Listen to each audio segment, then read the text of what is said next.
Okay, everybody, what is going on? My name is Nathan or ELEMENTofFROST, and I'm back here again on February the 24th to bring you guys this week's episode review video of The Walking Dead Season 4, Episode 11, Claimed.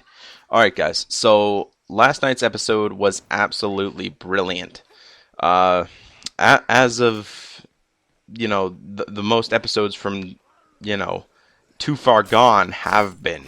I mean, really. Ever since Too Far Gone Season 4, Episode 8, the episodes have been just absolutely amazing. There hasn't been any boredom in any of them. There wasn't no slow pacing. It's been all fast paced, in my opinion. And I love it. The only break we seem to probably have had would be the mid-season premiere. But there was just so much brilliant acting in that between him and Carl, Rick and Carl, that it's just... It really didn't matter because of the slow pacing. We just wanted to see the aftermath, and we got to see Michonne as well during that episode. So yeah, anyways, this episode, I'm dividing it basically into three different sections. Now, I'm going to go through these sections real quickly to tell you guys what these sections are. But before I do that, just want to let you guys know quickly that this episode review video will contain spoilers. Obviously for this episode and some previous episodes as well. So if you watch this episode review, don't get pissed at me if you didn't watch the episode. I'm warning you right now. Go watch the episode and then come back to this later. Alright, so three main sections. Alright, so the three main sections would have to be Abraham, Rosita, Eugene, Glenn, and Tara on the road. We'll get into that here in a little bit. The next section would be Michonne and Carl going off on their own for a scavenging hunt, leaving Rick in the house. And the third section would be Rick in the house. Now, the reason why that's classified in a section of its own, we'll get into that in a little bit. But right now, let's go over the first section, which is Abraham, Rosita, Eugene, Glenn, and Tara. Alright, so wrapping up last week's episode of The Walking Dead episode, Season 4, Episode 10, Inmates. We obviously seen at the end, Glenn passed out. Tara was kind of, staring at the truck, saying, hopefully you guys enjoyed the show, assholes. And Abraham got out. You got a bad mouth on you. What else you got? Blah blah blah blah. Anyways, we can obviously assume since then that they picked up Glenn and Tara, and Glenn is actually still passed out in the back of the truck. So the episode opens up on a road. It opens up on a road, and Abraham's military truck kind of rolls past some walkers, and the walkers start to follow it. Now, there comes to a little bit of a roadblock ahead. Something we've kind of seen before on The Walking Dead. Yeah, back in Season 2 on the highway, where the whole highway was completely, just completely covered with cars, and you couldn't really make it through it. It's similar to what we've seen here, but just not as many cars. It was just a roadblock. And they had to stop the truck. Anyways, the three walkers that were following them when they passed that road sign back there basically followed them. And when they stopped the truck, they had to do some walker killing. So this is the first time we actually seen Abraham actually kill any walkers here on the TV show. I mean, I've seen plenty of killing from Abraham in the comic books, which is just absolutely amazing portrayal of Abraham Ford from the comic books. Michael Cudlitz, amazing actor. Yeah, anyways. Amazing actor and amazing portrayal. I'll tell you that much right now. Anyways, yeah, we've seen the first kills from Abraham this week, and they were funny kills. He was smiling just as he does in the comic book. Now, he has a crowbar, 3 walkers. He doesn't want to shoot them or anything, waste ammo, attract more walkers while they get the cars cleaned out. They don't want to do that or anything. So he basically bashes one in, he bashes the second in, and he goes to bash the third in, and the third does not die. The crowbar hits him in the head, but it doesn't work. Then he smashes the crowbar through the zombie's head, but it was too far down by the cheek, so they didn't get the brain. And then he was kind of stuck against the truck. The walker was, because the crowbar kind of went into, I'm guessing probably like a piece of wood on the backboard of the truck. And basically what I thought was funny was he told Tara earlier, not to use her AR-15, not to use the assault rifle, M16, whatever you guys want to call it. And he basically, can I borrow that for a sec? So she throws it at him. He basically bashes the head in with the buttstock. And, yeah. Anyways, Tara kind of confronts him now. I never seen that before. And he basically comes back and says, I seen you do that just a while back when you were saving Glenn, something like that. And Tara points out that she's not talking about him killing walkers, she's talking about him smiling. And he basically states that, well, I'm a really lucky man. I like to smile because, it's kind of pointing towards the fact that he shouldn't be alive. Maybe something happened back in the past where he definitely should have died at the start of the zombie apocalypse, but maybe something happened. Maybe the walkers ate his family. He got away. Something like that. Just it's probably something dark that we're probably going to get into later on in the series, and I cannot wait for that. Anyways, now that's it for that. Now, even more on. Now, obviously, these storylines are mixed up. It's not Abraham the first third, Michonne second, and Rick third. These are all mixed together, but I'm just going to review them separately. So the review video is not all, comboggled, I guess is what you could say, into, just me going back and forth, Abraham, Michonne, Rick, Michonne, Abraham, stuff like that. I just want to do it all in one and just get it out of the way. Anyways, a little bit later on in the episode now. More than 3 hours. Obviously, they get back in the truck. They, continue on the road, and Glenn actually wakes up in the back of the truck. And, anyways, Glenn basically is bashing on the back window of the truck, telling him to pull over because he wants to go find Maggie. That's his mission. Abraham has his mission to go to, obviously, Washington to get Eugene there. That storyline was in the comics. I don't want to post any spoilers about that. It was a while ago, but I'm not going to say anything just because people might get pissed off. So I'm not going to say anything about that storyline at all. I know what happens about going to Washington. And anyway, yeah. So, anyways, now, Glenn wakes up. He bashes on the window. They pull the truck over. Glenn basically states that, he's going to go back to the prison bus. He asked Tara. They passed the prison bus, and yes, they did. Everybody was dead. He wants to go back. It was about 3 hours ago, and he gets out of the truck. He starts to walk back, and Abraham basically he basically argues. He can't go back. I need him. I need you to. You guys are able bodies. I can actually do this. And yeah.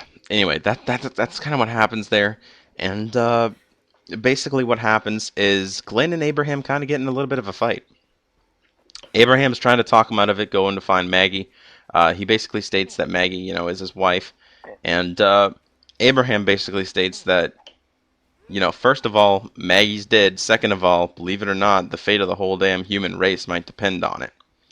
And them sticking together like wet on water. And, anyways, yeah. So Glenn obviously can get pissed really, really easy at the fact of somebody saying that Maggie's dead. Yeah,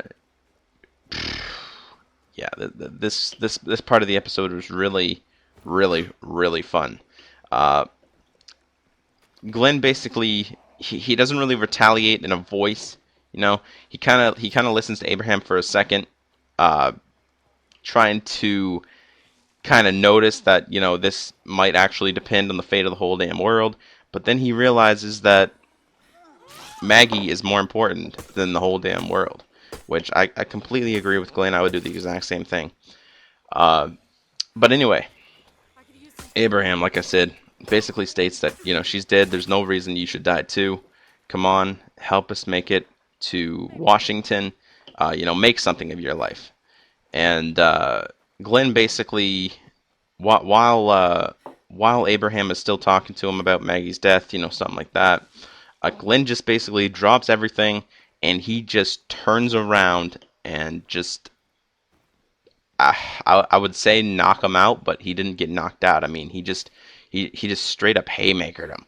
Like, it was, he just straight up punched him in the face, I guess is what you could say for short. But anyways, yeah. Abraham kind of gets pissed. Glenn picks up the bag again. He goes on his way down the road. Abraham, runs after him, tackles him to the ground. They're kind of in a fight. Abraham obviously not wanting to kill him because he still wants his help getting to Washington because he knows he can obviously use him. He seen him on the road alone. handling himself, and he still wants Glenn's help, but he's obviously not going to kill him or anything. So he's just kind of beating the crap out of him, trying to get him to realize that you're not going to find your wife again, even if you do go back like 3 hours, back to that prison bus, something like that. Anyway, as this is going along, is down the roadways away from the truck a little bit, and walkers start to come out of a cornfield. Now, the only one still back of the truck is Eugene, which obviously at this point we kind of know that he's not a survivalist or anything like that. He's just a straight up nerd, and yeah. Anyways, he picks up an AR-15. That's what it looks to be, at least. It might have been an M16. We don't really know exactly what kind of an assault rifle they actually have on the show. But anyway, yeah, he picks up an assault rifle, and basically, he tries to shoot the walkers. There's, I'd like to say, probably kind of a horde coming out of the cornfield, right beside the truck. This is happening while Abraham and Glenn is still, fighting down the road a little ways.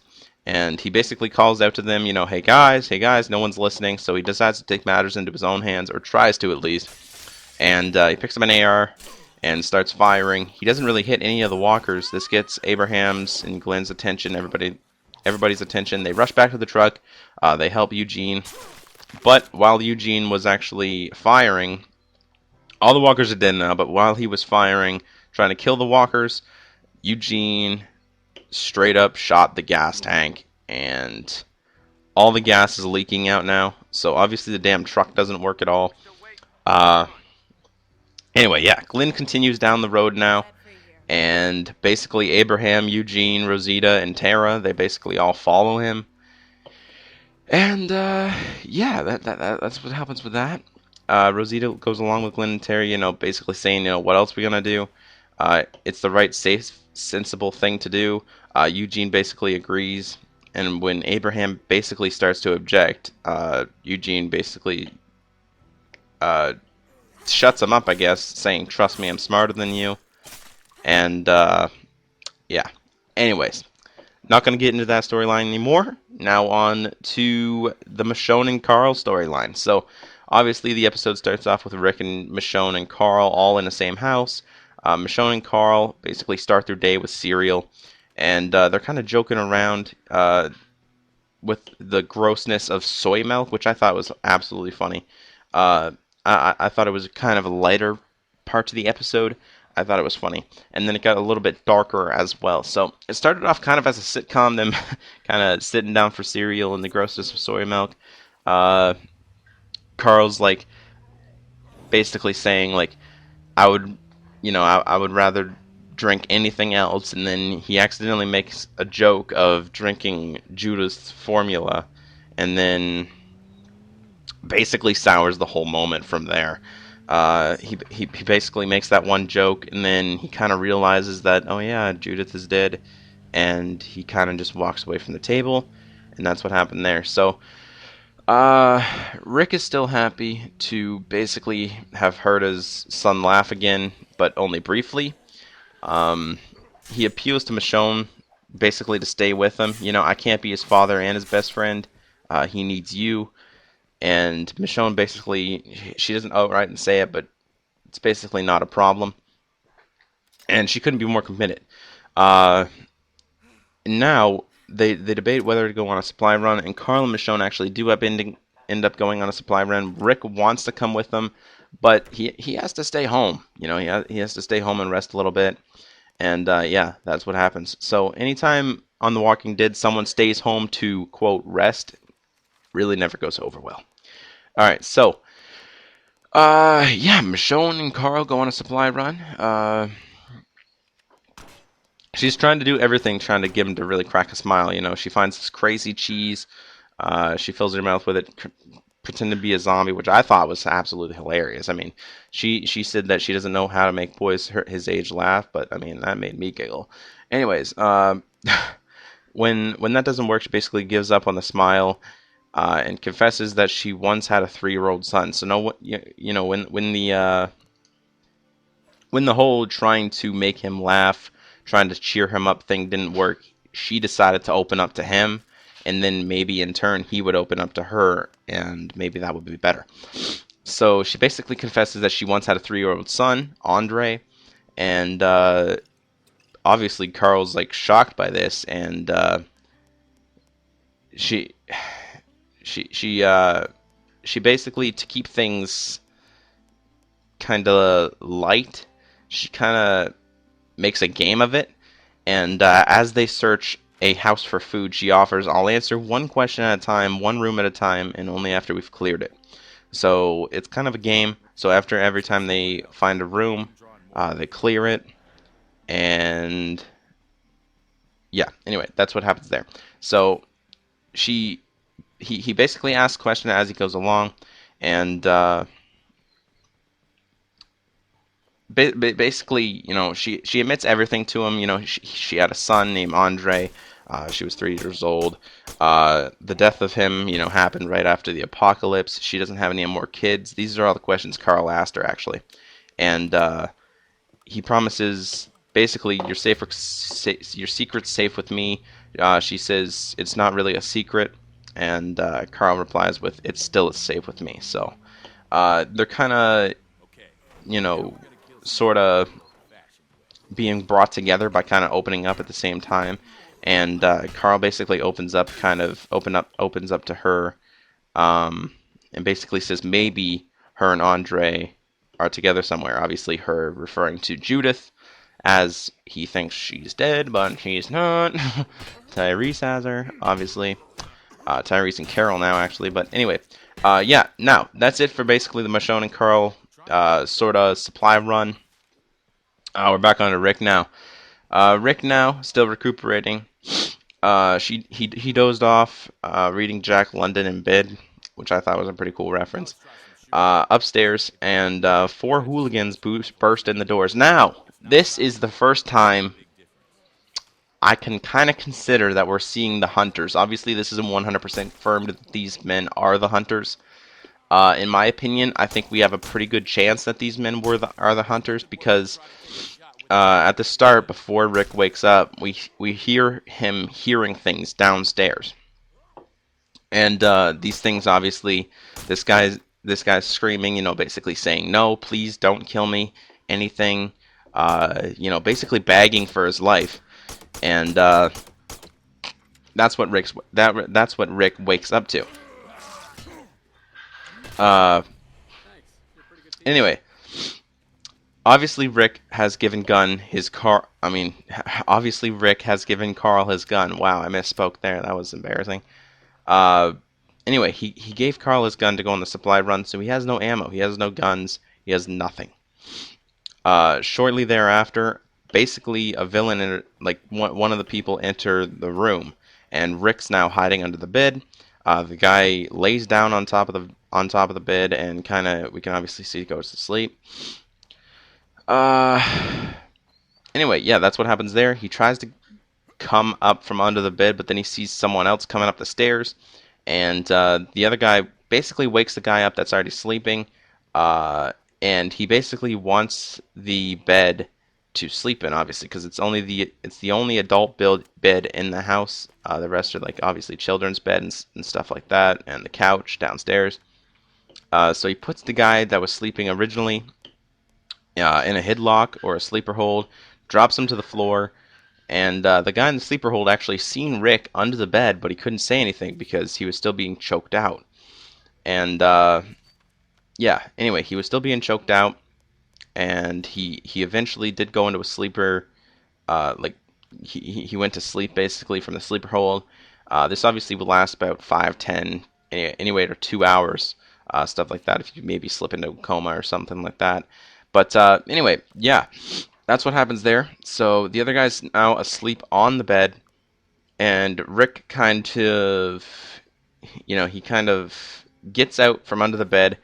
He goes into the next room as another guy comes up, and they basically make their way downstairs, and the other guy makes his way downstairs as well. The guy that passed out.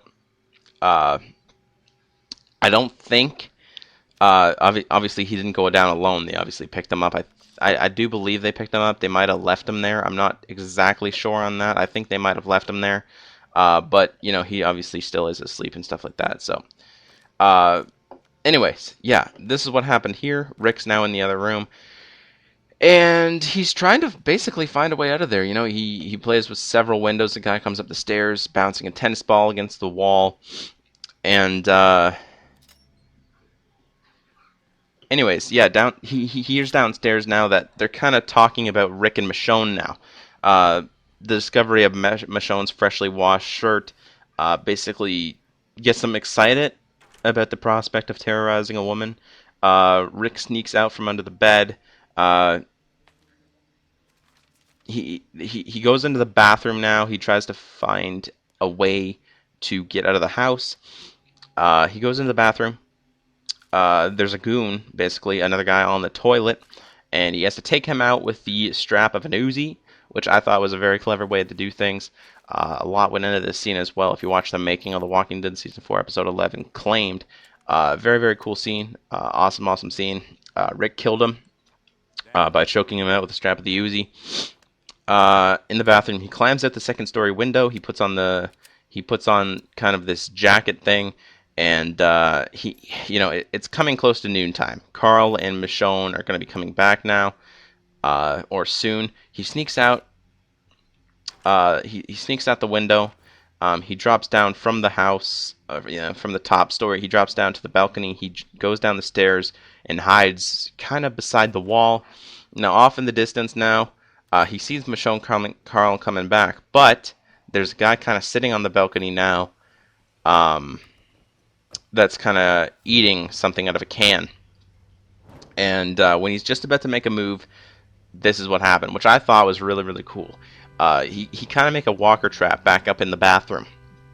When he killed the guy in the bathroom, obviously he killed him, he choked him out. And as everybody knows, when you kill somebody, they come back as a walker no matter what. Now, he kind of left the door of the bathroom open so that when he came back as a walker, obviously maybe he would go out there, the walker would go out there and attack them. And that's what happened. So just as Rick was about to kind of jump up and I'm guessing probably shoot the guy in the head before he seen Michonne, and then they would run off that way. That was plan number one. But plan number two came into kind of play, I guess is what you could say. Off in the distance, in the house, we heard a walker, the growls of a walker, and everybody screaming. So the guy on the balcony that was eating something, he ran inside to try to help his friends out. And, that's what happened there. We don't really know exactly what happened to the people inside. They probably killed the walker, most likely. It was only one, so, they probably most likely killed it. So, anyways, yeah, I think that was a really cool idea for this episode of The Walking Dead. He kind of set a walker trap. A walker landmine is another way to put it. He kind of set that like that. And just because he did that, they got out of there safe. So Rick ran off, basically told Michonne and Carl, get the hell out of here. Let's go. And so they got out of there. And now, after that, keeping Carl and Michonne away was easy. As the episode concludes, the trio are basically on a collision course with Tyrese, Carol, Lizzie, and Mika, and Judith. Just like that gang last week. Now, they're back on the tracks now, and they see some signs on top of a train car that says, Sanctuary for all, community for all, those who arrive, survive. So, obviously, Tyrese, Carol, Lizzie, Mika, and Judith, well, not really Judith, but they've seen this sign on the railway tracks as well, that were pointing to this sign. It was called Terminus, Sanctuary for all, those who arrive, survive. And, Rick and everybody's seen that sign too. So they're heading towards the same place. They should have a reunition, pretty soon. I don't know if reunition's a word. Am I stupid? I think I'm stupid. Anyways, excuse my mixed speaking. It is very, very early in the morning right now. I just kind of woke up, so I'm kind of doing this. My computer's crap, and I kind of got to get it rendered before the day's over. and stuff like that. So hopefully you guys did enjoy this review video. I know I was stuttering a lot, but hopefully I cleared it up for you guys. Anyways, yeah, that's basically it for this episode. It was a very, very brilliant written episode. I loved it. One of my favorite episodes. I don't think my favorite episode, but definitely up there in the top. Yeah, Tyrese, Carol, Lizzie, Mika, Rick, Michonne, Carl, they're on a collision course. Hopefully they do meet up soon. Obviously they'll find out that Judith is still alive, so that'll be a cool reunition. That's again with the reunition word. That'll be cool to see them reunited and stuff like that, and bring a little lighter side to The Walking Dead is what you could say. Now I do have it on good sources that during episode 15 and 16, the Walking Dead does get very dark, so I cannot wait for that as well. There's 5 episodes of The Walking Dead left now in season 4, and then we have to wait until October. Man, I don't know if I can do that. I really don't. I did it before, but I don't know if I can do it again. Really don't. It's gonna suck, guys. It really is. 5 episodes of The Walking Dead left, 5 weeks. I'll see you guys on the next episode prediction video of The Walking Dead Season 4, Episode 12, Still. We obviously don't know what this is pointing to, but all these sneak peeks and everything and the promos are going towards Daryl and Beth, so it might be a Daryl-driven episode, so I think that'll be pretty cool to finally see Daryl in his own episode, and, we haven't seen much of him since the mid-season finale. Anyways, yeah, that's basically it for this episode review video. Hopefully you guys did enjoy. If you did, hit it up with a like button, share it around with your friends. Comment in the section below what you guys thought of the episode. Did you like it? Is it in your top favorites? What do you think is going to happen with the next episode? And I'll talk to you guys in the prediction video on Thursday, February the 27th. And yeah, until then, guys, I'll talk to you guys then. Bye.